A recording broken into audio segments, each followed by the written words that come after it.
ආයුබෝවන් දරුවනේ අද අපේ මාතෘකාව තමයි අවශ්‍යතා සහ උවමනා. හොඳට මතක තියාගන්න පුතේ මේ අවශ්‍යතා සහ උවමනා කියන්නේ සංකල්ප දෙකක්. තනි සංකල්පයක් නෙමෙයි. හරි අපි බලමු අවශ්‍යතා කියන්නේ මොනවද කියලා. මිනිසෙකු විසින් ජීවත් වීම සඳහා අනිවාර්යයෙන්ම සපුරා ගන්න ඕන දේවල් වලට තමයි පුතේ කියන්නේ අපි අවශ්‍යතා කියලා. පැහැදිලිද? උවමනා කියලා කියන්නේ පුතේ මිනිසුන් අවශ්‍යතා සපුරා ගැනීම සඳහා යොදා ගනු ලබන විවිධ ආකාරයන් වලට තමයි අපි කියන්නේ උවමනා කියලා. අපි යම් බලන්න දැන් අවශ්‍යතා වලට උදාහරණ කීපයක් කතා කරමු.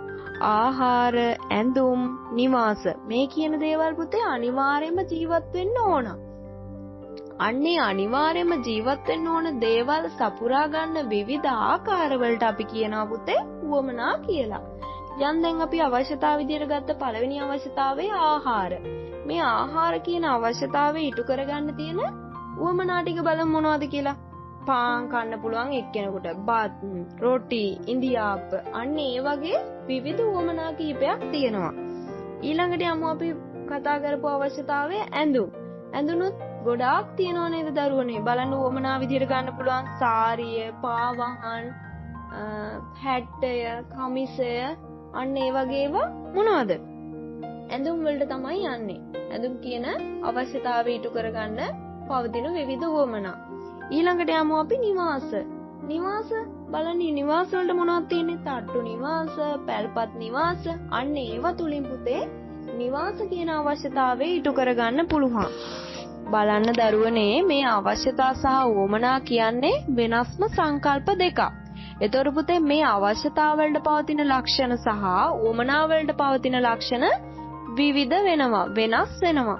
බලමු අපි ලක්ෂණ කීපයක් කතා කරමු. පුතේ බලන්න අවශ්‍යතා කියන සංකල්පයේදී මේ අවශ්‍යතා පුජ්‍යලයක ජීවත් වෙන්න අනිවාර්යයෙන්ම සපුර ගන්න ඕන. පැහැදිලි? අත්‍යවශ්‍ය වෙන දේවල්. එතනදී පුතේ හැම කෙනෙකුටම මේක පොදුවේ තියෙනවා. හැබැයි උවමනා පුතේ පොදු නැහැ, විවිධයි. ඇයි? එක එක ආකාරයට ඉටු කරගන්න පුළුවන්. එතකොට උවමනා විවිධයි, අවශ්‍යතා පොදුයි. ඊළඟට යන් පුතේ මේ අවශ්‍යතා කියන දේ කොයිම වෙලාවකවත් ව්‍යාපාරිකයන්ට නිර්මාණය කරන්න බෑ. හැබැයි උවමනා කියන දේ ව්‍යාපාරිකයන්ට නිර්මාණය කරන්න පුළුවන් අර කියන අවශ්‍යතා මුල් කරගෙන. ව්‍යාපාරිකයන්ට අර මූලික අවශ්‍යතා මුල් කරගෙන උවමනා නිර්මාණය කරන්න පුළුවන්.